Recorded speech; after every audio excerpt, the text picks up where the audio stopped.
This man walks up to a little Japanese lady and says, she's scurrying through the airport and she's got 2 suitcases. She doesn't speak English. And this man says, what do you have in those suitcases? Because he tried to help her. Do you have fertilizer in there? And there were 2 suitcases full of rice. So I want to tell you a story. I just want to, who's Mimi Coffee? Well, that little Japanese lady immigrated to Texas in 1968. That is mi madre. So she was promised that she could go to California. She met my dad in the Army, and my dad said, if you marry me, I will take you to California where there's some Japanese folks. She said, okay, I'll do that. However, he said, we got to stop and see my mom in Fort Worth, Texas. And she never made it out. Okay, so my mom taught herself how to read and write English, and she taught herself how to drive. My dad, he was employed at Lockheed. Whenever Lockheed would lay people off, he was a janitor at times. My mom helped clean houses. My mom was a substitute lunch lady in the White Settlement Independent School District. And my mom, it's pretty tough to be Japanese in West Fort Worth. There's just not a whole lot of Japanese people in West Fort Worth. So I watched her be tough. I watched her at Dillard's makeup counters when she was there to buy makeup and everybody would ignore her. I watched how she responded. My mother's philosophy was, if you can do it, I can do it better. And for her, that was raising kids. And she raised, if you count me, 2 salutatorians and 3 valedictorians of a large public high school, Brewer High School in West Fort Worth. And her grandkids, my mom lived with me since law school. My dad said, I'm done with you, I'm out. And at that point, I said, me mom. I said, I'll quit. I'm going to quit law school and I'm going to take care of you. Because nobody did my mom a job. And she said, Mimi, she said, I'm going to crawl on my hands and knees to make sure that you finish law school. That's not going to happen. So I dedicated my life to my immigrant mother. There were 2 things that I always hoped would never happen. Her greatest fear was having a stroke. That never happened. And I always wanted to make sure that she never wanted for anything financially. And that happened. And so, on March the 3rd of 2023, she passed away. She was a very strong lady. She was in hospice for 1 day at my house. And that night, she was somewhat lucid, and she said in a real weak voice, Mimi, we did it. No, me, Mom, you did it. I haven't done what I can do. Mima did everything that she could for myself, for my 4 children, and I got opportunities that Mima never got. And with those opportunities, I want, like Mima, to just do the best that I can for people. You know, if Mima had a friend that was dying, her other friends would be scared to see somebody dying. Mima would always be the one that would drive and bring the food. Everybody in White Settlement knew the little Japanese lady because she was at every children's event. She always did things for people. Now, I opened up my law practice over in Fort Worth in 2000, and Alex has now been 29 years. I'm that old. I practiced law for 29 years. And I will tell you, I will never forget Texas Tech Law School. I went to Baylor undergrad. They gave me a $1,000 minority scholarship. You know what? I've never been to Lubbock in my entire life. But when the income tax professor, Professor Cummins, called me and said, "Are you Mimi?" Back in the days when, you know, you would answer a landline phone. I said, "Yes." And he said, "You know, we really want you to come out to West Texas. we're going to give you $1,000. And I thought, holy cow. A, I'm making it to law school. Neither one of my parents graduated in high school. My father eventually got a junior college degree. And I just immediately said, you want me? You want me to go to Texas Tech? You got me. We'll go. And I mention that because the Texas legislature, this past session, they banned any type of scholarships at public universities for minorities. Well, that's how I got my law degree. And, you know, when Meemaw passed away, I established a minority scholarship at Texas Tech. Now they can't give it to a minority. And years ago, I established my own minority scholarship at Texas Tech. It's been going on for years. But after this legislative session, they cannot give it to a minority. So what happens at the Texas State Legislature is critically important. And I gave you my mom's story just to let you know that this is not for me, okay? This is a passion. I want to help people. Now, I will tell you that anybody that decides to run for the Texas legislature has to be pretty crazy. You don't do it because you want power. They pay you $7,200 a year. Now, I've got a very busy law practice. I got an office in Fort Worth. I got an office in Dallas. I'm the only board certified DWI lawyer in all of North Texas. I've got 4 lawyers. For me to take time off from January to March is somewhat insane. But we need to have somebody standing up for regular folks. That Trump $1 trillion tax cut that they say, if it's perpetuated, will cost $4 trillion. That doesn't help working folks. That helps the super rich. And what we have got to do is we have got to stand up for everybody. When Trump came down that escalator, and then he took to the mic, and then, you know, he started talking about immigrants.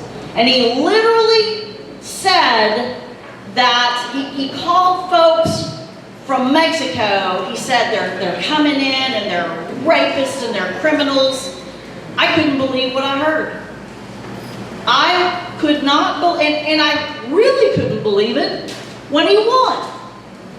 And I can tell you right now, with Governor Abbott, when that poor lady crossed the border and she had 2 kids with her and she's screaming out and the border guards are there and she's screaming out for help. All those grown men, and they watched her die. Somebody has got to stop that. And what I mean by that is Hispanics are the largest minority in the state of Texas. And now if you put the Hispanics and all the other minorities together, we are now the majority. There is no reason why. There's no reason why things like that should be happening or should be said. Now, people ask, what do you stand for?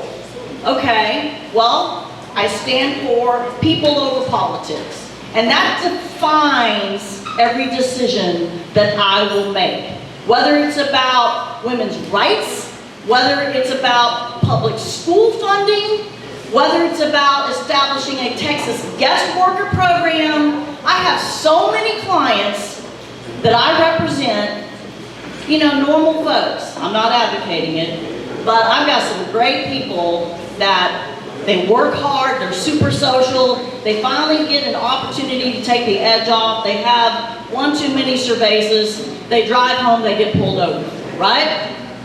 I mean, it happens to everybody. Doctors, lawyers, politicians, you name it. But did you know if it happens to a DACA kid who spent their entire life here, if they get a DWI, they're gone. It doesn't matter if they don't speak Spanish. Our laws are not making a whole lot of sense. And when it comes to the criminal defense arena, everybody thinks, you know what do I care? You know what? We want to save community. Me too. We all do. But there is a difference between being smart on crime and tough on crime. And let me tell you, after 29 years, here's tough on crime. The courthouse is not a church. But for 29 years, I have never practiced under a Democratic judge. What does that mean? I'll tell you what that means. Cop pulls you over because of your car. Cop pulls you over because they profile you. Cop pulls you over for no legal reason. These Republican judges, so many of them, the majority of them, I come to court, I try to argue, look at the videotape. There's no statute violated. There's no city law violated. We're asking that you grant the motion to suppress. They are like Southern Baptist preachers. You know, you've got to get baptized before you get to salvation, right? So these Republican judges think, well, okay, you know, so the stop is illegal, who cares? We got to convict them before we give them any mercy. And that's not the way the law should work. But that's what's been happening for decades. And think about what happens to somebody who is struggling, who may not have papers, even though they've been here for 20 years, and now all of a sudden they have a conviction. Okay, well, first off, if you don't have papers, they're going to deport you on something as simple as a DWI. But when you make it back, just imagine the issues. So I've got 29 years of experience. I would say that probably 70% of my clients are Hispanic. I love that fact. I'm half Japanese, but everybody thinks I'm Hispanic. I love that. Mexican food's my favorite, and I grew up in the 80s listening to Selena, and that's my favorite. I still smoke a cigar on my back patio listening to Selena. That makes me happy. Anyway, I would like to ask for your vote so that I can get down to Austin and make decisions that will help us. Thank you.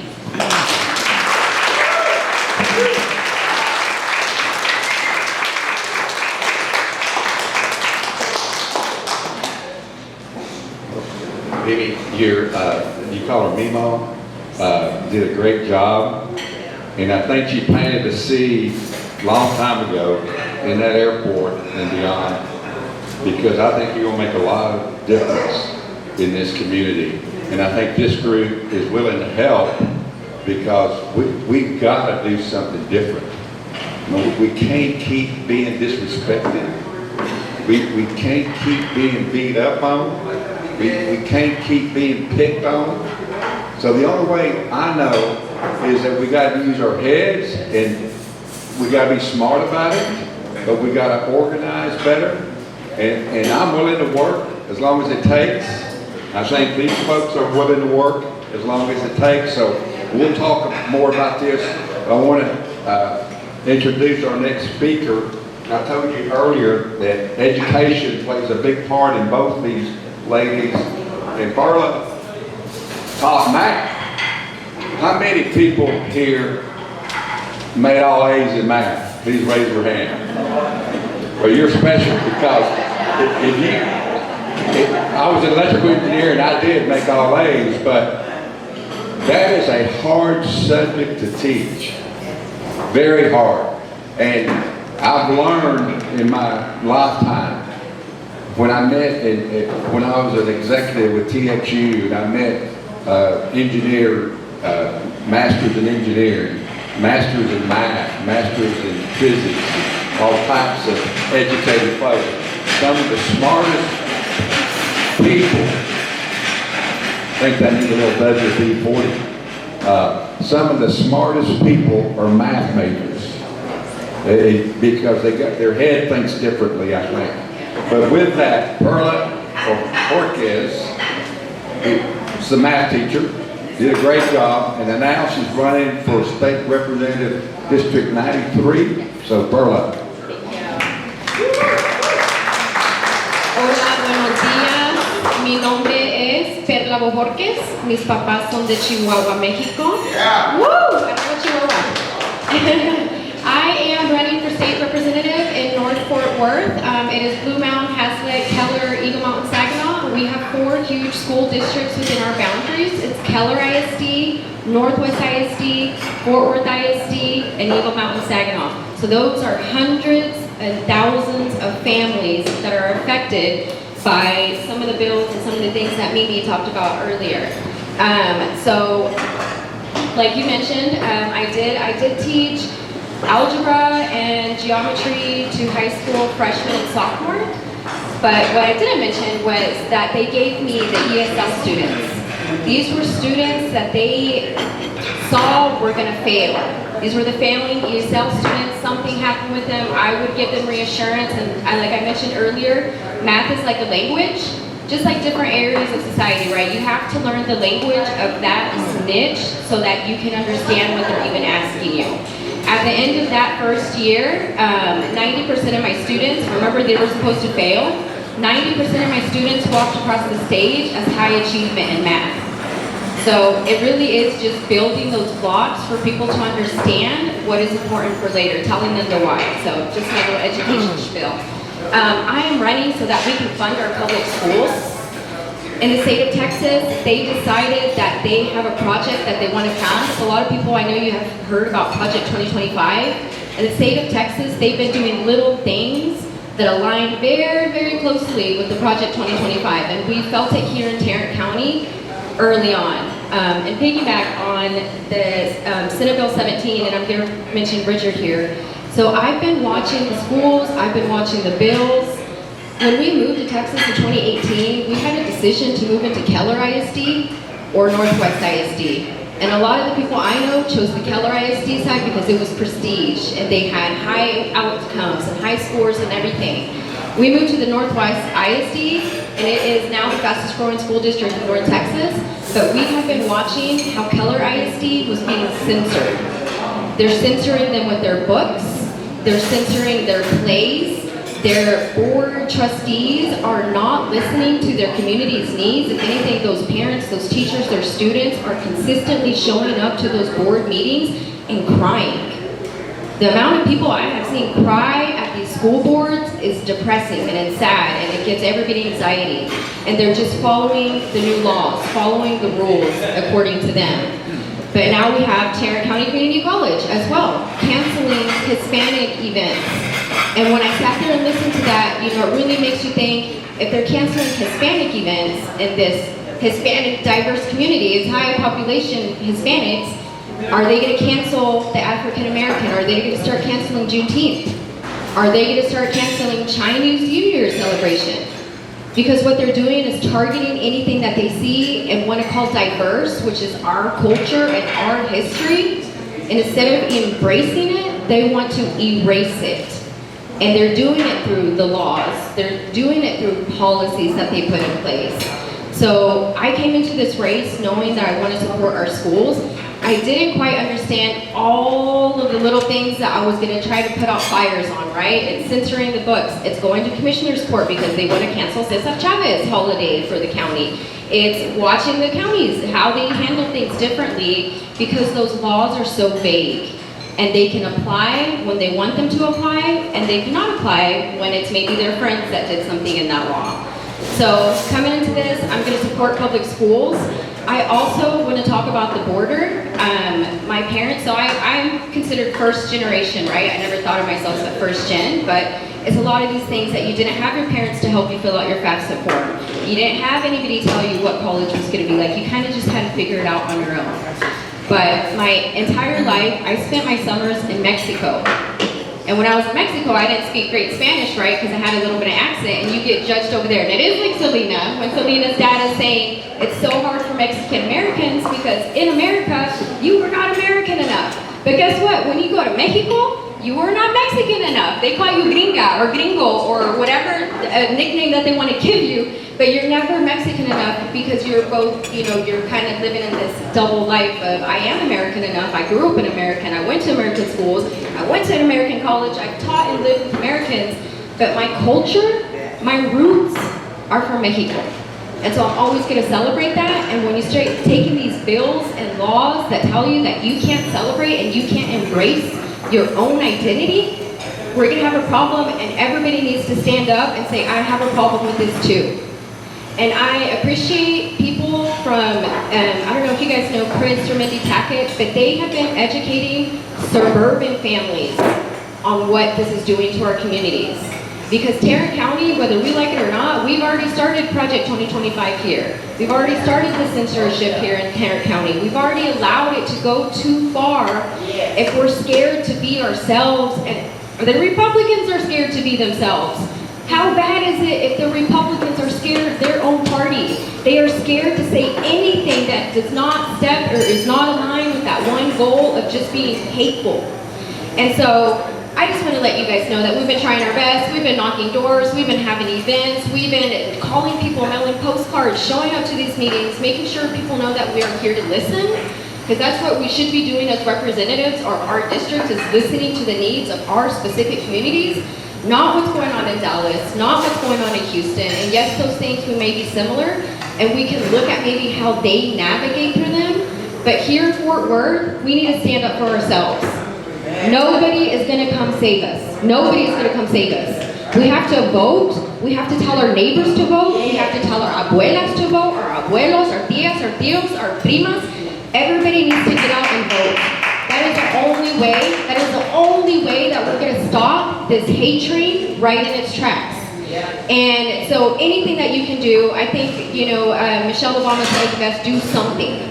And we've had people show up to our events, we're like, we don't know what we want to do, but we're here to do something. I'm like, thank you. You can knock doors with me, you can make some calls for me, you can send these postcards, whatever you feel comfortable doing, but do something.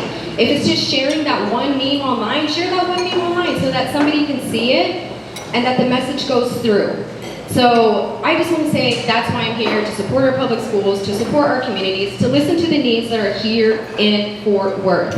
And I am in North Fort Worth, but everything is aligned. Like I said, from Keller ISD down to the Tarrant County colleges, everything that's happening, we can all make a difference, and that is what is important, that we show up to vote every election for the county commissioners, for the sheriffs, for the state representatives, for the president, of course, but it's important that you show up to all of these elections, because that's where you get the school board trustees in there. The superintendents from your schools come from somewhere. You have to elect all these people, and then they get chosen in however policy that they have, but you have to show up and vote. So letting everybody know how important your vote is, and there's so many things that you guys can do. When Biden stepped down and Kamala stepped up, there was, I think everybody noticed, there was groups across the nation, whether it was the Black Women for Harris who stepped up first and had that Zoom nationwide, and then it was the Latinas for Harris. I've been running the Latinas for Harris Instagram account, so that is my way of helping. That is my way of being a content creator, sharing information directly from the Harris What's Up thing, just letting people know that there are so many things that they can do and that they need to not be misguided by all the information. I know there's, social media, there's the news, there's the radio. There's so much misinformation, and everybody needs to challenge where that source of information is coming from. Who said it? Where did they get that information from? Where is this data coming from? How are they interpreting the information? Because you can interpret the Bible a million different ways, as we've seen. What is the truth and where is that information coming from? So just being careful online, being careful what you hear on the TV, and just telling everybody to please vote. So thank you guys for your time. Enjoy your breakfast. Questions?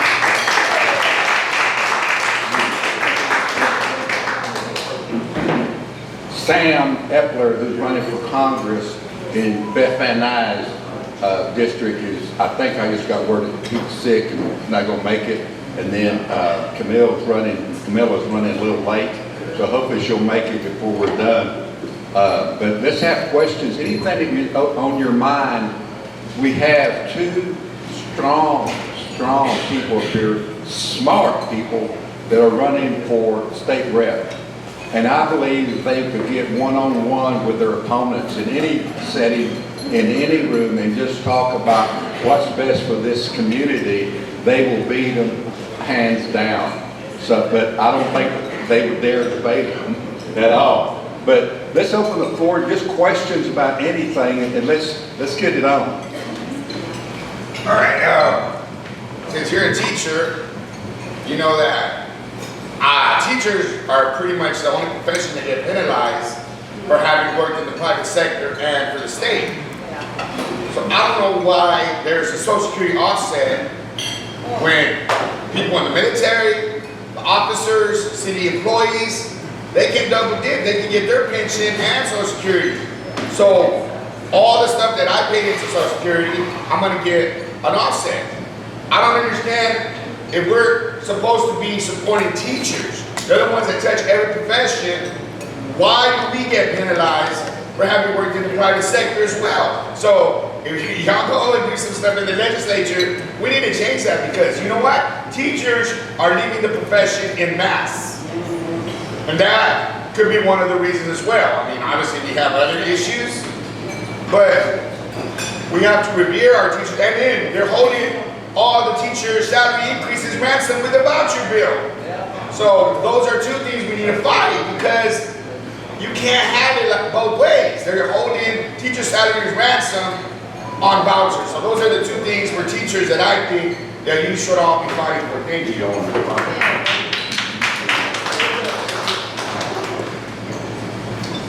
Yes. So let's just talk about what we recently voted on the ballot. It was the teachers' retirement, the COLA, right? The cost of living increase.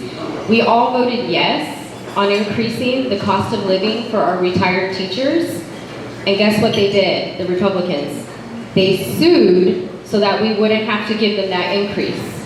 So it goes back to those elected officials in position, because you can have something really good come up and they still try to block it. But no, I agree. I've heard several people say that they won't come to Texas to teach because of their Social Security, that it's not tied in together like you mentioned with the veterans and just other state employees. So we do need a better retirement system. It needs to be updated. It does need to be tied to inflation, because those retired teachers, that was the first increase they were going to get, I think, almost ever. I think they had said like 30 years. Like, it's not tied to inflation, and it should be.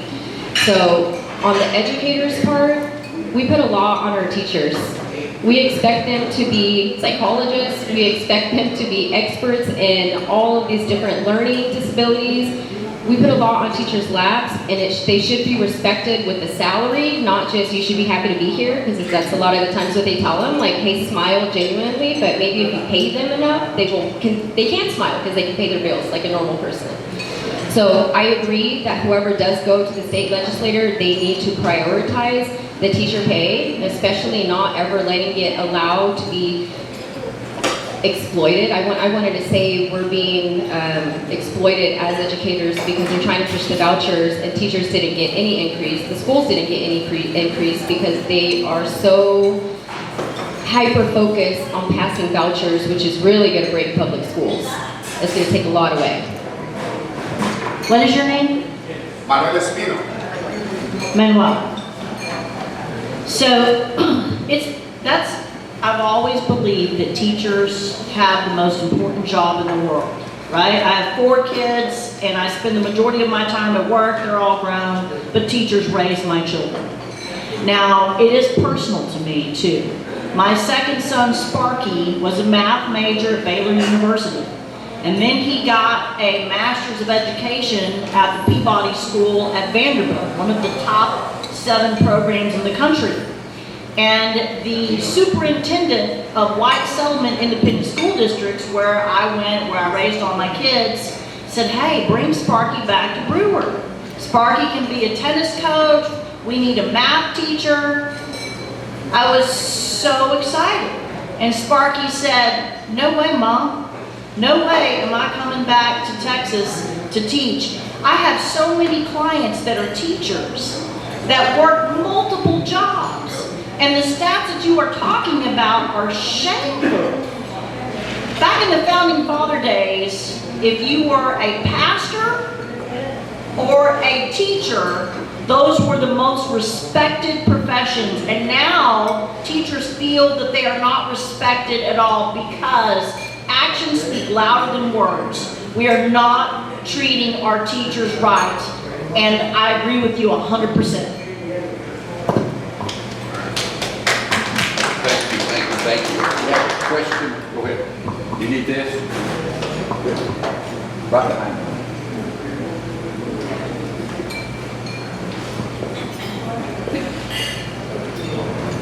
Good morning. Thank you for being here. I just wanted to ask, there are a lot of Hispanics, and especially in a lot of Hispanic areas, who love Donald Trump and Greg Abbott. And, well, but there are a lot of them. There's too many of them. There's a lot of them. There's more than there should, but there's a lot of them. I say there's a lot of them because I talked to them, and they vote against their own interests. How would you brand your message, or how would you be able to connect with them, to open their eyes or give them better understanding? Because I think there are a lot of them.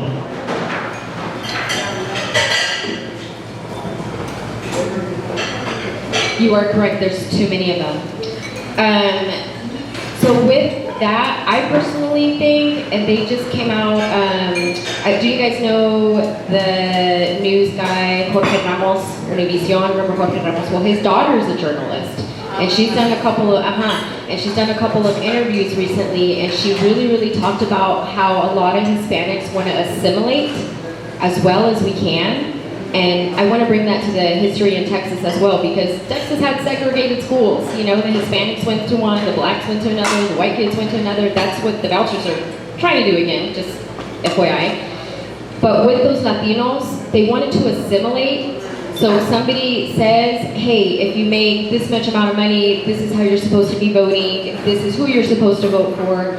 And I think it's attractive for them to be as American as they can be. And I'm going to give it to Trump. His branding was on point. That red hat with the white letters, it's branding, right, for his campaign, and everybody loved it. So he did a really good job of propaganda. He did the hats, he did the shirts, he says the same things, regardless if they're true or not. It's just saying these things over and over and over and over. And his message got through to a lot of communities, too many communities. So what I'm doing is trying to reach people where they're at. So if it is just talking to them about local elections and why the local elections matter most, because we knocked on doors, and one of the doors that we knocked on was a veteran, a male, and a MAGA. The three trifectas, right? You would automatically expect that guy is going to vote Republican down ballot. No. He's voting for us and some Democrats here in Tarrant County over the Republican ones. So really getting the message to them on why it matters and who is the candidate who's really going to be most qualified.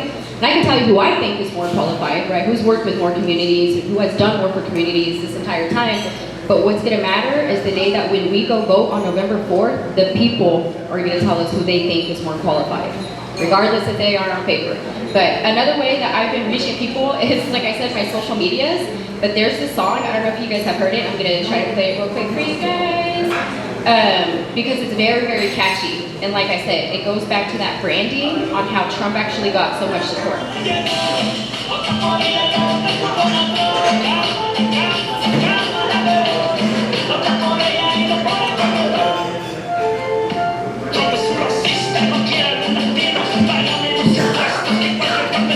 Hey, that's on TikTok, and not mine, but several of those have hundreds and thousands of views already within the last 2 to 3 days.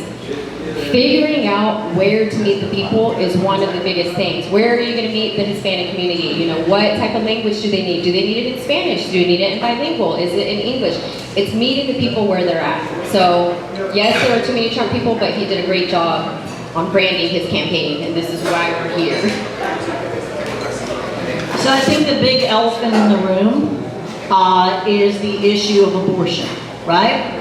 So when we have the people that are very passionate about their Catholic faith and being pro-life, they feel that that's an issue that draws them to the Republican Party. But pro-familia is pro-familia. Now, I'm not saying anything, but Donald Trump is the wrong spokesperson to be pro-familia. And when we're talking about pro-life, right? If Republicans are really pro-life, then how come in the past 2 years we've been putting foster children in hotels? How come we are underfunding CPS? How come if we're really pro-life, why are the Republicans saying, no thank you, DC, I don't want your free Medicaid money that would help starving children? So when it comes to pro-life, we're a democracy. right? And faith is faith. But I would just encourage, when we're talking to our brothers and sisters who are very pro-life, I would just encourage them to say, you know what? Hey, I'm pro-choice and pro-life. I believe that if you're pro-life, you make that decision that's right for you. But I believe that I don't get to make your decisions. And I think that that's the difference. I think we have a young lady here. You're going to have to come to me. Yeah, because this cord is not long enough. Or I would come to you.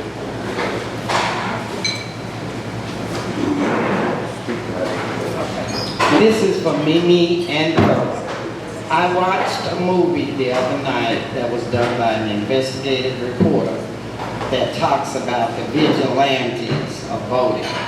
My question to you both is, what would you do if elected about the provisional vote? We are under attack. The blacks, the browns, the Asians are under attack at the polls. They want us to vote a provisional ballot that does not get counted and throw it out. I'm looking for a state rep that will kill provisional ballot altogether. Okay, I'm going to have to admit that I am completely unfamiliar with this issue of provisional balloting, and I need to know more about that. We do know this. Hyder Garcia, who was a professional in elections, who was our top elections administrator, why is it that he meets with Republican County Judge Tim O'Hare and there's a difference of opinion?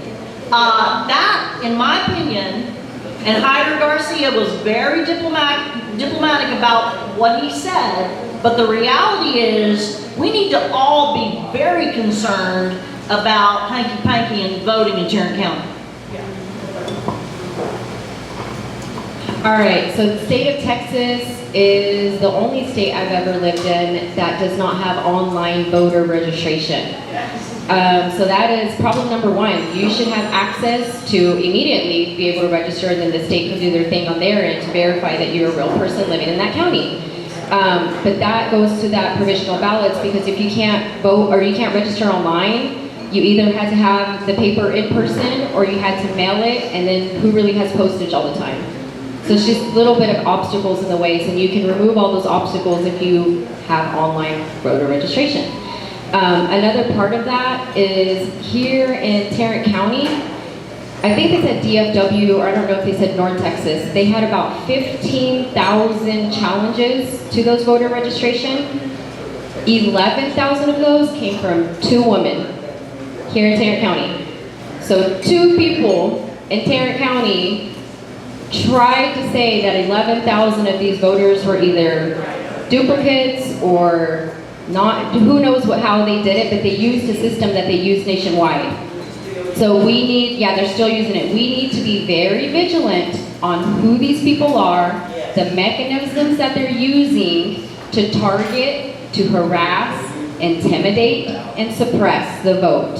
And especially here in Tarrant County, we need to stay vigilant. Like I said, 2 people, 11,000 challenges. Like they challenge people who are registering, like, let them register, let the state do their job. Any questions?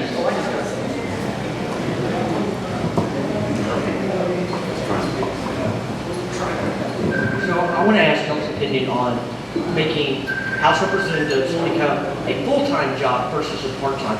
Would y'all take that on? Because we can't wait 22 months before the next session. Because Abbott has made sure that the only thing he changes is the border. And nothing else. And that's wrong. Because we have so many issues that have been put on hold because he kept bringing up this couple of topics and nothing would get passed. And but before I go on, I just want to say, I know that I'm Mimi Coffey's campaign manager, and we really do need help getting the word out. We have 30,000 bilingual voters in our area. And I know that 7,900 are Democrat. I know 1,100 are unknown, but we have almost 2,000 Republican Spanish-speaking candidates. So that's not good. So, but when you're looking at them purging 1 million voters, and they're saying, oh, but it's all illegals, or they're all felons. Let me just put it, in the last 2 years, in any given month, Texas has only purged 9 Hispanics. Tarrant County last month only purged 1 felon. Does that mean judges aren't doing their job?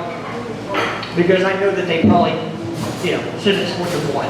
So all they're doing is trying to instill fear in our voters and making it's all about immigrants, because that way they can come back and say it's voter fraud, and it's not. But we really do need people to help us block walk. We also need people to help us bring people at the polls. We have 51 early voting sites, and we have 350 election day sites. And if I can't communicate with somebody, then it's hard to talk to them. So we really could use anybody's help. Even if it's for 1 hour, we would love it. So, but I'm going to go back to the question about would you be willing to do this full time?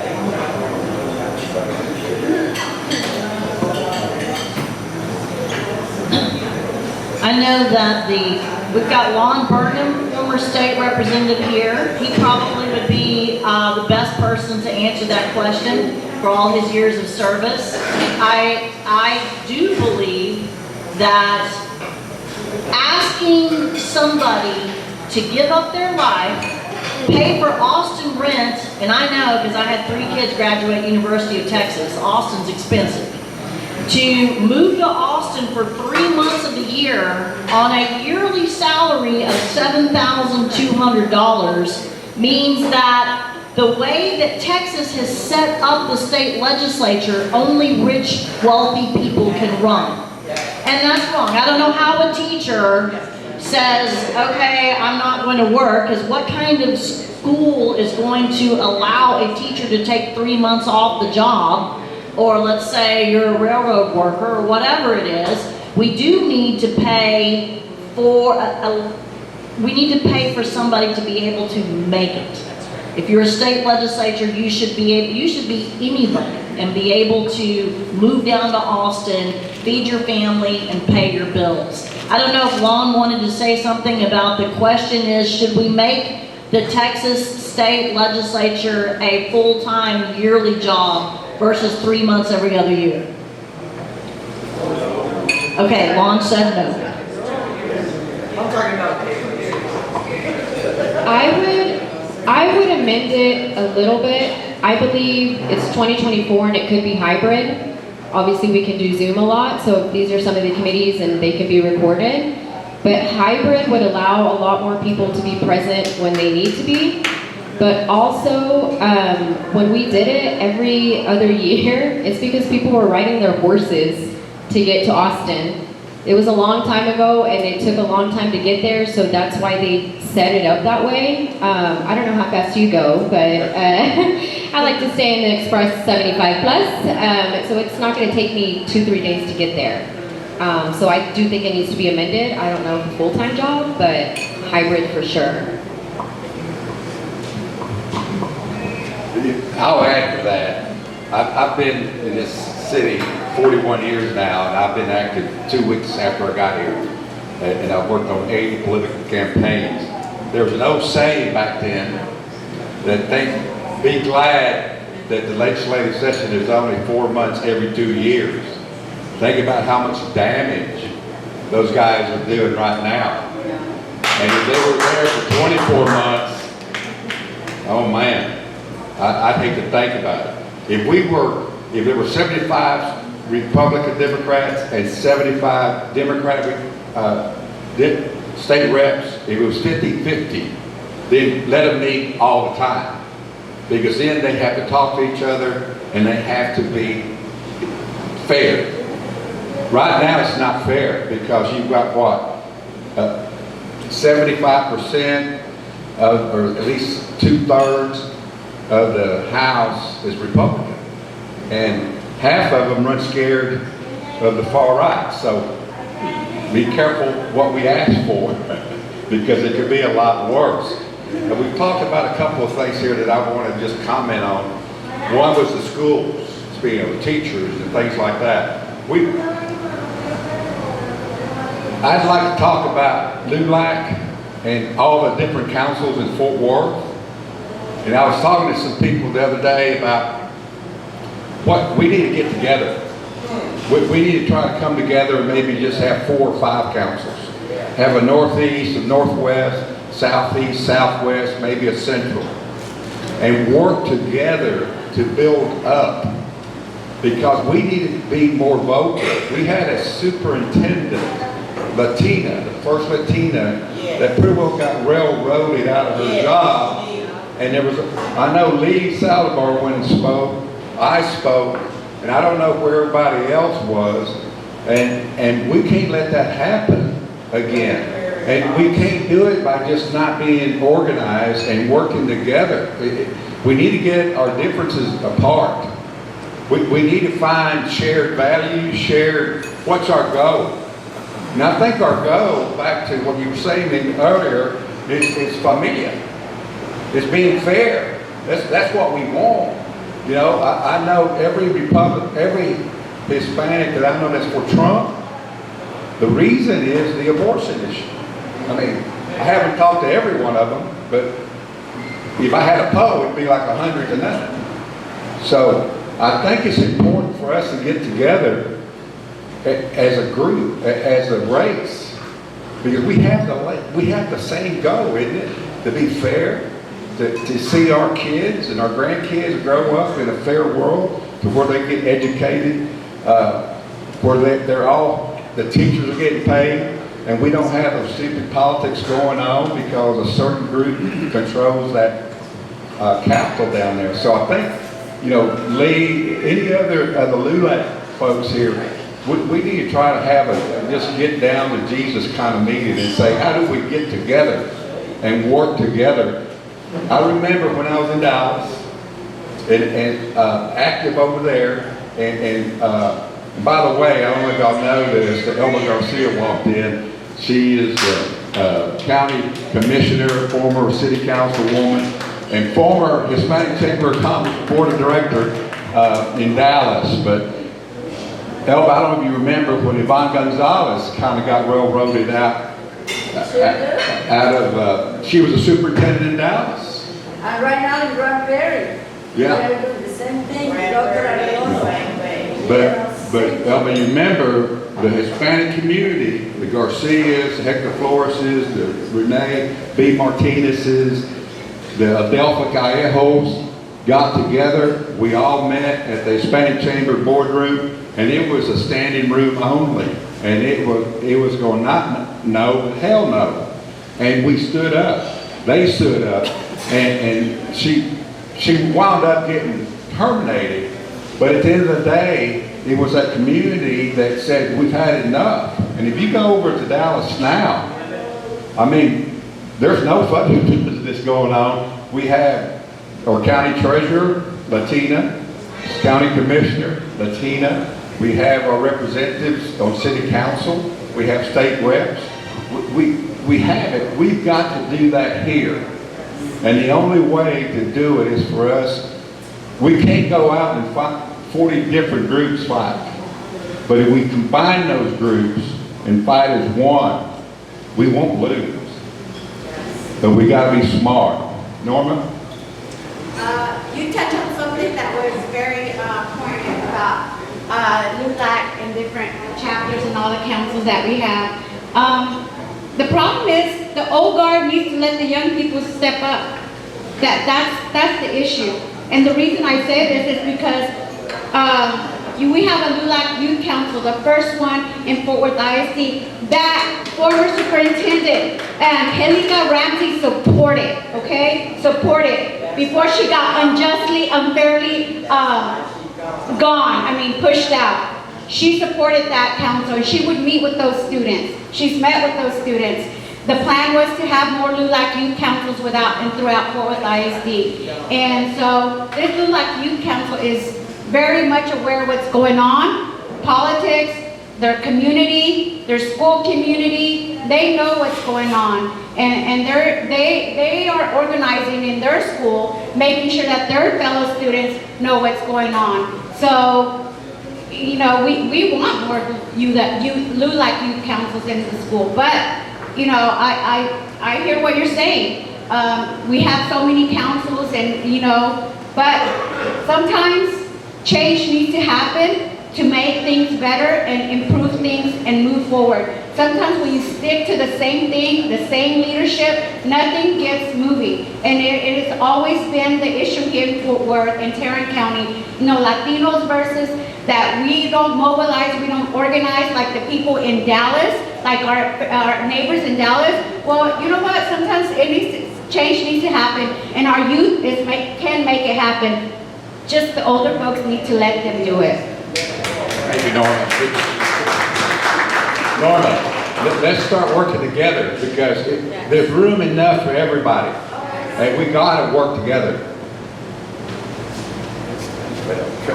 Thank you. This is a question, I'm not going to make a political statement, but I do want to know, we're in the midst of Hispanic Heritage Month. I want each of you to address what's the significance of celebrating Hispanic Heritage Month, and what have you done to celebrate Hispanic Heritage Month, other than eating Mexican food and here in Salina? I think that's what you said. So I'm going to give you the opportunity to respond. Yes, thank you. So in July, I made the decision to host a Hispanic Heritage Kickoff. I invited the Hispanic leaders. I was giving them a platform so they can say, you know, how they persevered, but really just honoring our roots. So I planned several months ahead to have this kickoff. Terry Reza came. I invited Baron Romero, City Councilwoman Jeanette Martinez, Carlos Flores. I even invited Manny Ramirez. You know, any Hispanic leadership, I reached out to them. So it is important to me. I want everybody, like you said, there's space for everybody to be here. There's space for everybody to support each other. We have to just, you know, all have our eyes on the same goal and run towards that same goal together. So just campaign-wise, every night my daughter has brought home a Dia de los Muertos book. So really it's just everything I know is moving it on to that next generation. So I have been reading all the Hispanic heritage, and a lot of them has the world cultures, but it has been consistently Dia de los Muertos and just Hispanic leaders. So just educating the next generation and honoring. So to me, that's what it is. It's honoring those who have been here before us, those accomplishments of everybody before us, and just keeping that information, the right information, down to the next generation. So campaign and personal. What is your name? Richard. Okay, so Richard, let me just answer your question. I have a long way to go on getting educated about Hispanic Heritage Month. My father's white, his brother is white, my dad married a Japanese woman, and my uncle married a woman from Mexico. And I can tell you that before my uncle passed, me with my cousins, we got to do a lot of things. But there is a long way for me to go in understanding that. Now, I will tell you this. I am not aware that the incumbent for District 99, who's a very well-liked guy, I like him myself, I just disagree with him on political things. I do not believe that Charlie Guerin has ever campaigned and reached out to the Hispanic community. This month, I'm starting radio ads on a Hispanic radio station, and when I met with the Hispanic media team who is advising me, I told them that I would like to have the ads in Spanish and English, and that if I were to be elected as state representative, that's important to me, as there a lot of folks in District 99 speak Spanish. I would like to somehow continue to communicate in Spanish to the constituents.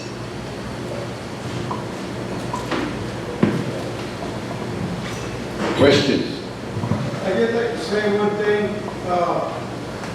The education is very important for our future generation. Because without education,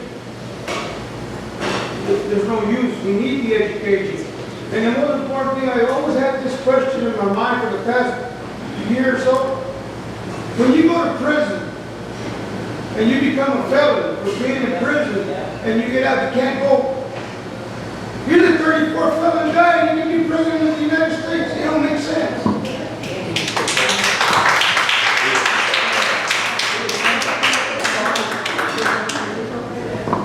I just want to clarify, being a criminal defense lawyer, if you are a convicted felon, you can vote as long as your sentence is over. So if you are, let's say you're convicted of possession of cocaine, state jail felony, you're on a felony probation, do not vote while you are serving your sentence. But if your sentence is over, you're out of prison, the parole is over, you're, as they would say, quote unquote, off paper, you can vote. Now, that does bring me to a big point. Crystal Mason. This is ridiculous. I'm a criminal defense lawyer 29 years, right? I mean, I've defended intox, manslaughter, to you name it. And I don't know how in the world a woman, Crystal Mason, who didn't understand, I just clarified to this whole room, the rule on felony voting. But poor Crystal Mason, a Tarrant County resident, goes to vote and doesn't understand that she can't vote, and she gets sentenced out of Criminal District Court 3 to 5 years of prison. I mean, that was shocking to me, because I represent all kinds of folks for all kinds of things, and you mistakenly vote and you get 5 years of prison? That was the Tarrant County Republican Party sending a message. Don't vote.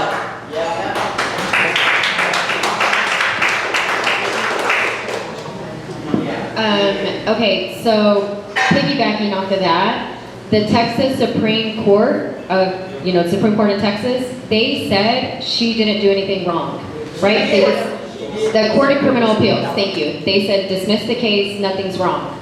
Guess what they did here in Tarrant County? Our district attorney refiled the case. So the highest court of our state said she didn't do anything wrong. The district attorney here in Tarrant County is saying, yes, she did. We're going to do it again. So that is why voting is so important. You can vote the DA out in 2026. So please do that because they're terrible. But the beginning question of that, what are we doing for education for the future of our kids? I was speaking to Mr. Alex about this earlier. You have to give them those building blocks. Reading, writing, and math. And I don't know if writing so much anymore, but we grew up writing cursive, so writing was a pretty big deal when we were little. But reading and math, they need these skills. And if you look at all the reports when they're talking about education, oh, their reading skills are low, their math skills are low. These are very too high indicatives of how successful students are going to be. That's why they test it so much. So we need to give them the skills, the support to those families and the teachers in the communities. There needs to be better communication, because I know my parents were busy working. I was not asking my parents for help on my homework. And I'm pretty sure there's still a lot of kids that don't have parents to ask them help on their homework. So there needs to be something filling in those gaps at home and in the communities and in the schools. Again, because it's not all on the teachers. Those early childhood development years affect a lot of how well a student will learn. And guess what? If they didn't have those first, I think it's 36 months? 36 months of love and nurturing and look, books are important and speaking to the child. A lot of children don't get spoken to. It's called neglect. And there is a lot of neglect. So it's not all on the teachers on how well these students are scoring. It's going to take all of us for their scores to increase and for them to build those essential skills of reading and with math.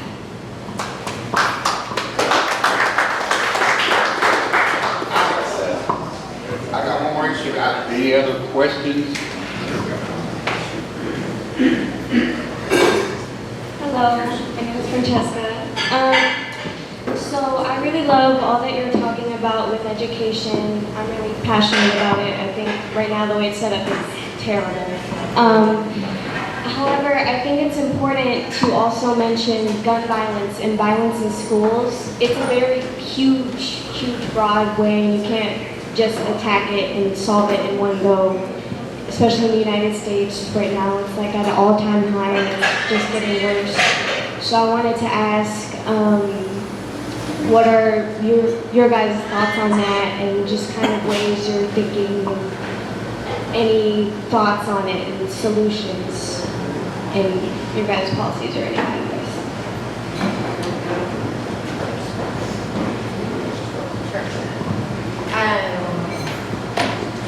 I love hearing from younger generations on the gun violence thing. I have a Gen Z team, and so I just love hearing where your guys' mind's at. And the other day when I was dropping off, he's 18 now, I was taking him home after an event, and he said, my entire life has been full of gun violence. That's all these kids have known. I know when I was in high school, it was the Columbine shooting, and that was the first, and it was shocking. We were all saddened as a nation. But these kids have been born, and that is the only thing they have seen and heard with schools, is school shootings. So I do think we need to change the culture. Yes, you know, whoever wants to pray and sends their thoughts and prayers, that's amazing, but guess what? We need to follow that with action. There needs to be action, and we need to prioritize safety. We need to prioritize the life that we have here versus the gun rights. And I grew up on a farm, so we grew up with shotguns and everything, but we learned the safety and they were put away. And right now we don't have those safety measures in place for all of us to live a safe life and not fear. Really, it's almost like terrorism, right? We're all fearing that our kids are gonna get shot when we drop them off at school. So I think it's a culture that we need to change. Yes, there needs to be safer policies, and I think other states have started to do more accountability. You know, this child got access to a gun, who's accountable? The mom and dad for not storing it in the storage. You know, so I think just building that accountability and transparency and stop prioritizing the gun culture over the lives that we're losing. So definitely we need some amendments. Everybody needs to live in a safe area, but especially if that's all you've ever known and this is the United States. So we need to turn it around and follow up with action for gun safety. So if you look at gun possession from an academic perspective, right? I traveled to Australia when my third son was a student at the University of Sydney for a semester. And anytime, I was shocked when I was watching the news in Australia, they'd have like all these cop cars come down on home because some resident was reported to have a gun. But look at the gun violence in Australia. I mean, it's next to nothing. Look at the gun violence in Japan. It's next to nothing. So I think that if we look at gun laws that have been established in other countries and the results of those gun laws, I think that there are some logical conclusions to make. Now, in Texas, we know that Texans love their guns. I've got 14 guns at my house, but I also live on 14 acres. I think when I watched the school shooting, what city was that? It was terrible. Uvalde, yeah. Oh my gosh. I don't know why in the world it would take that long to go rescue kids, and it makes you start asking all kinds of questions. First of all, Democrats got to get elected, all right? There's not going to be any changes to gun laws in the state of Texas until Democrats are elected. And I have colleagues, there's actually some legal outfit that you can call a 1-800 number when you get arrested and you got a gun, and like there are lawyers on call that'll answer your questions because it's so important to Texans. So there's safe storage laws, there are all kinds of things that we need to do, but let's get real. Let's get Texans elected first. And the reality is, Democrats have got to be very careful on those issues, because if you start talking about some common sense stuff, that's a surefire, quick way to not get elected. Thank you very much.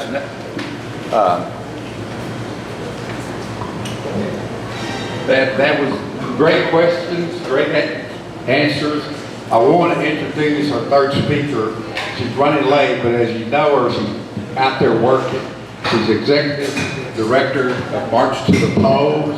So with that, I'll introduce, and she's in a hurry because she graduated from UT, and you know they have a big game today, right? So Camilla Barneau. I have my Longhorn shirt under this shirt. My name's Camila. I'm the Executive Director at March to the Polls. I really appreciate you allowing me to come and visit with you this month at your breakfast. And I was thinking about, because I do drive, I live in East Dallas, so I had some time to refine my comments this morning. And you just let me know, like 5-10 minutes? Okay. I don't want to drag it out. You have to get the vote out. Yeah, the message is let's vote. Okay, I'm done. So my family immigrated when I was a kid in elementary school from Chile to the U.S. Anybody Chile? Ever been or from Chile? Okay. Hey, okay. And I start there, and the reason that we even did that is because my parents were recruited to be Spanish teachers in the U.S. Fast forward, it took a while, but I decided that I also wanted to be a teacher, and I didn't even give them credit until I think after I started the profession, I realized the impact that they had on me. But it was in college when I kind of was exploring what I was going to do that I decided I wanted to do that. Fast forward, I did begin teaching in New York City, and I had a really interesting experience. I was in 2 different schools, and I'll just shout out some neighborhoods in case people are committed to any neighborhoods in New York. I was in Washington Heights to start, which is a big Hispanic population, mostly Dominicans. And then in my second year, and I'll give you some reasons why, but I switched and I went to a school in the Bronx. And the population of students was actually pretty much the exact same. Like the demographic of students and the families that attended the schools were pretty much the same. But the experiences that the students were having and that I was having as a teacher were completely different. Night and day. And I couldn't understand why. Why at my first school were the students not given that many opportunities, Why was I the first one that started the dance and cheerleading group at the school, and before that, they didn't have any, structure in place to give more extracurricular engagement to the students. There wasn't a strong culture or a positive culture for learning in my first school. And so I'm going to back it up to the work that we do at March to the Polls, but essentially that is what raised this curiosity in me of why do we have these differences and who are the people that are making these decisions that ultimately impact these different opportunities that we all have and that are available to us. And I got involved in New York. I joined some groups. I was even involved in the union there. I was just learning and kind of saying yes to everything and going to all the meetings and all the groups and everything. When I missed my family and decided it was time to come back and be with my family in Dallas, I decided that I was going to start volunteering for and then working for a school board campaign. And wow, what a way to get into the political and election world. As you probably know, school board elections are highly personal and sometimes a little vicious. It was intense. And those were the people that I learned in Dallas, in Fort Worth, in our North Texas area. It was the elected school board leaders that were impacting the outcomes and the opportunities that were available to students. And for me, I loved that work. School board holds a special place in my heart always compared to other elected positions because, yes, I have a background in teaching and so it's something that I can more connect to, but also because of the special and tremendous power that these officials have. And they're not getting paid to do this, right? They are literally setting up our students for success. And not just our schools but also our communities. And then the future of our communities, because it's, the things that we offer to our students today that then result in whatever is going to happen for us tomorrow, right? But what I also couldn't believe and what I learned from that experience of, supporting school board candidates is that when I had my little app that told me what doors I needed to knock, it would tell me, okay, knock on this gentleman's house, but then skip those 10 people that are over there, and then knock on that woman's house, and then skip those other 10 houses. And you might know why that happened, but I was learning this for the first time, that we were knocking on habitual voters' doors and convincing these habitual voters to vote for our candidate and support that person. But I couldn't. It was this tension that I had. I couldn't stop thinking about these 10 houses that I was skipping. And why are we not including all of these people in this very important election? And yes, all elections are important, but this was my entry point, right, into the voting world. And again, a number that you might know, the other thing, other than these 10 houses that I was skipping every day when I was out there knocking doors, the number that kept me up every night that still drives me today is 7%. And does anybody know what that 7% stands for? If you're in this room, you probably do, but only 7% on average of our local communities here in North Texas, in the DFW Metroplex, are voting for school board officials. And I say on average with a lot of passion, because in some communities, it's as low as 2% of our neighbors that are electing our school board leaders and our city council and our mayors and county commissioners. You have very low turnout. And so now let me fast forward to March to the Polls and why I'm here today. And it's that I couldn't get away from ignoring our people that were not voting, these underrepresented communities and voters. And I discovered that there was a group of volunteers, it wasn't even called March to the Polls at the time, that were in schools. And I'm going to fast forward now. March to the Polls does focus on first-time voters, on bringing in new voters, on underrepresented communities. And we say first-time voters, youth, communities of color, and that described me at the time too. I just became a citizen when I was 28 years old. I went to vote for the first time, and I have something to share. I did not feel confident when I went to vote for the first time. I was very confused about what was going to be on my ballot and the different times for voting, and the May election versus November election, and what's partisan versus what's not partisan, and what does that even mean, and do I have to register to be a part of a party? There's so much information out there, and I was a 28-year-old with a master's degree, right? When we're out there talking to students who have yet to experience the world, can you just imagine their level of confidence when they're being told, hey, you gotta go vote? It doesn't feel real yet. And I always give this comparison. When we talk to our students about going to college, there are resources out there for that. They have a whole counselor at the school or maybe some sort of college access center on their campus. For voting, it's not quite like that. But I am proud to share with you that March to the Polls provides voter education, a lesson, a discussion to students across now 80 different high school campuses. We visit with all of the seniors, and on 36 campuses, we have civic engagement clubs. And the civic engagement clubs on these 36 campuses are displaying voter hubs and information that make voting visible to the students. It's a big poster that says, when is the next election? Where is it? What am I voting for? Where do I go vote if I live in this community? What's the closest polling location to me?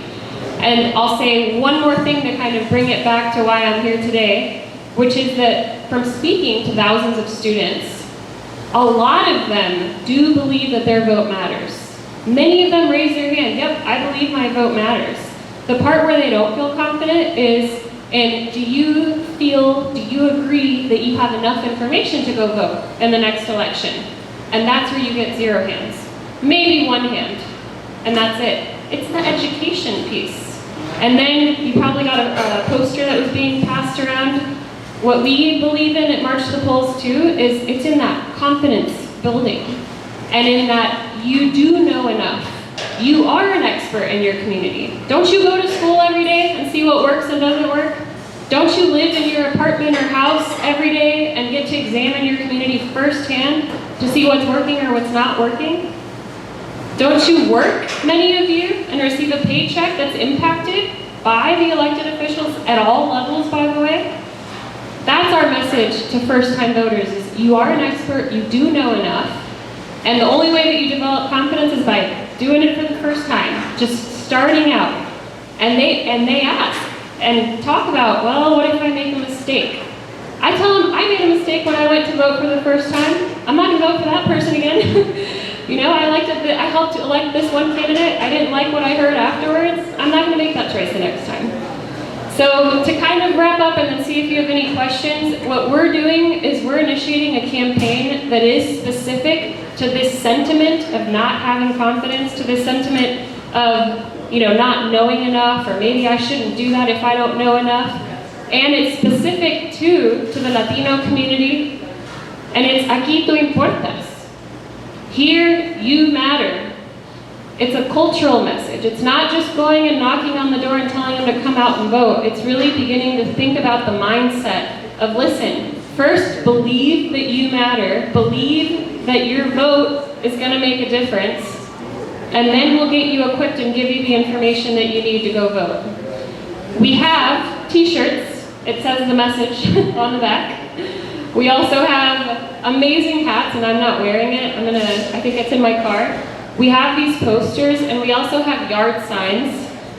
We're gonna go grab it from my car so that you can all have some. The hats and the t-shirts are for sale, but the yard signs, the posters, that's all for free. And we hope that you can put it out in your communities, at your school, or in your home, or wherever, at your business, so that the message spreads that you do matter, your vote matters, and that it's time to get out and vote.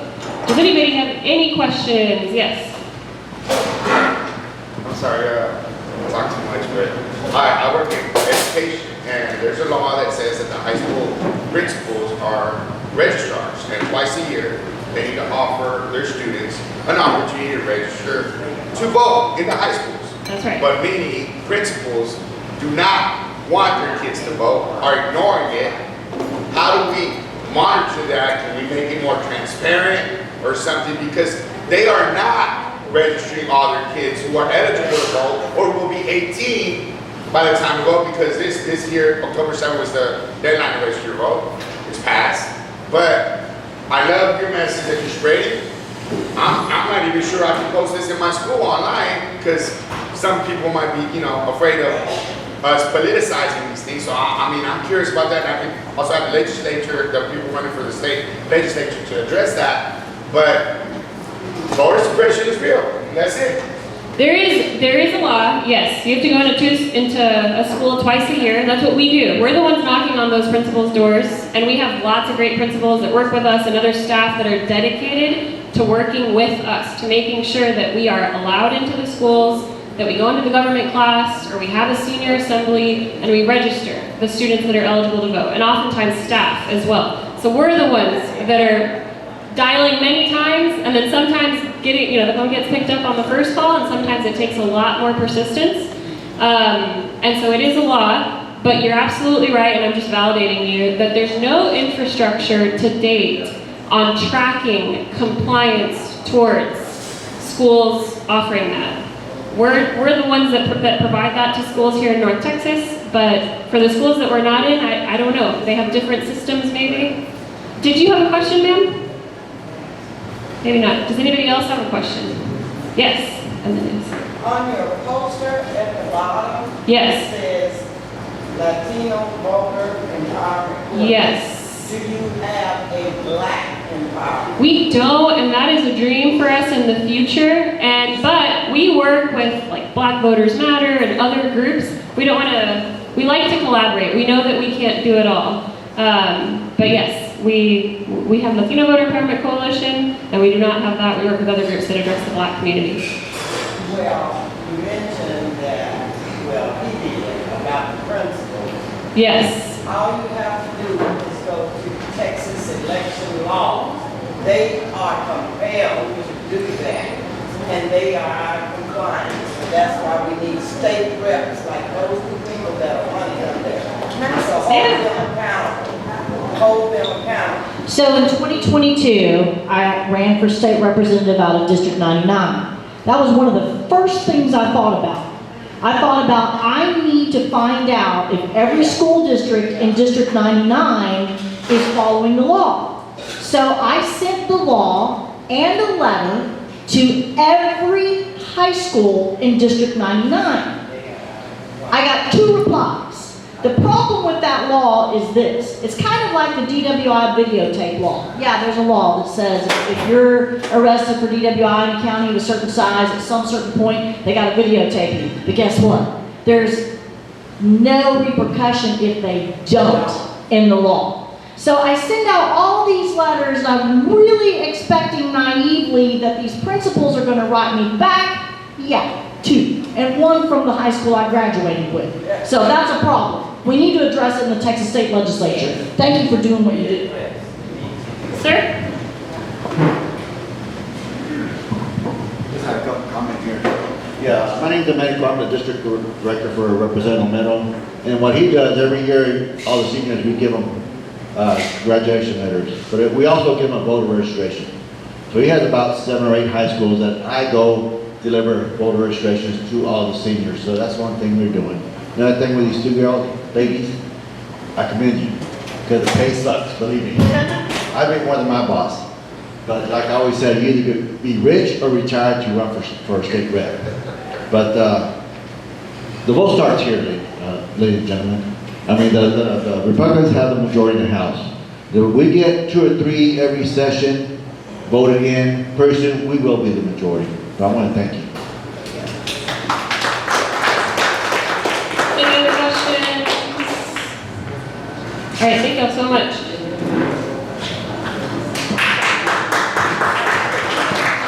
We had a great panel today. Thank everybody for being here. And again, I think we need to just figure out we got to be better organized because we need more too at times. We can do it because we want.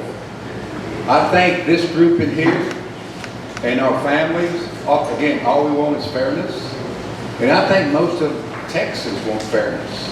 But we don't have the money as some of the other folks have, so we got to do it differently.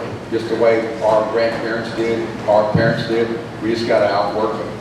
And I think we can. And I think there's a reason that it's important that we do. Because if not, it's just going to get worse. So with that, anything? Elba, would you like to say anything? Good morning, buenos días a todos. Gracias por estar aquí, como siempre. LULAC 102 is honored to be part of what we believe community engagement needs to be. When we talk about representation, when we talk about participation, when we talk about voting, you are the force behind.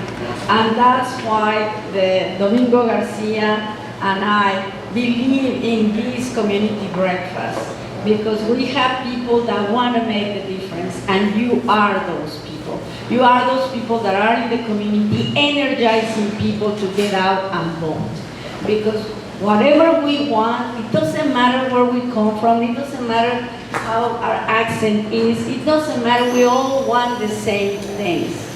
Good jobs, good education for our kids, good health, and have a community that is safe for all of us so we can flourish. And that's what the United States of America stands for. I know that when I came to this country, I didn't speak English, but I knew that if I work hard, I knew that if I study hard, I knew that if I move forward with different communities, I could achieve my dream. That was very simple at the time. I just wanted to become a dentist one more time. I was already a dentist in Mexico. I just wanted to be able to practice right here in the United States of America. That was my dream. And thank you to all of you that believe in me, like Alex Jimenez and so many people that say, Elba, you can do it. When a lot of people were telling me, you're never going to make it, you know, you have to go back to school and you have to do it all over again. Well, I was willing to do it. But after that, I noticed the impact that you can have with a career, with an education. And it was people that told me, Elba, you can become a councilwoman. And I say, me, a Latina, an immigrant, a woman with an accent. I still can't hear my accent, but anyway, with that in mind, you know, people believe in me. And I notice that if you go and knock on the doors, just like Camila Bordel just said, if you ask them for their vote, they will come and support you. A lot of our people have never even been asked. And like she said, like Camila said, it's scary, it can be scary. But we can do it. And nowadays, when education, when there's so much information out there, it's easier. It can be easier. So I want to thank all of you that go out and put your name in the ring and your life in the ring, because it's not easy. I know that I have a family that was always very supportive. My son Joaquin that is here, my other son Fernando that is in the tunnels to towers race, and my husband that is in a LULAC meeting this morning. You know, they all say we could do it, and we support each other. Actually, one of my sons says, "Mom, you're perfect. You love to complain about everything." So, guess what? I got elected the first time after a recall by 36 votes. And I know I'm preaching to the choir, but every vote counts. We're at a crossroads right now in our nation for our rights, for our livelihood, and for our future. We don't have an excuse. We have to go out and vote. And vote for the person that respects us. We can't go back. We need to go forward. Muchísimas gracias a todos por estar aquí. And Alex, thank you for being our MC this morning. You know that you have always been, in the political arena, supporting the people that is accountable to our community. Muchísimas gracias. Tengan un buen día. Time for announcements. If you have an announcement, you don't mind, come stand over here. Lon has an announcement. You will stand here.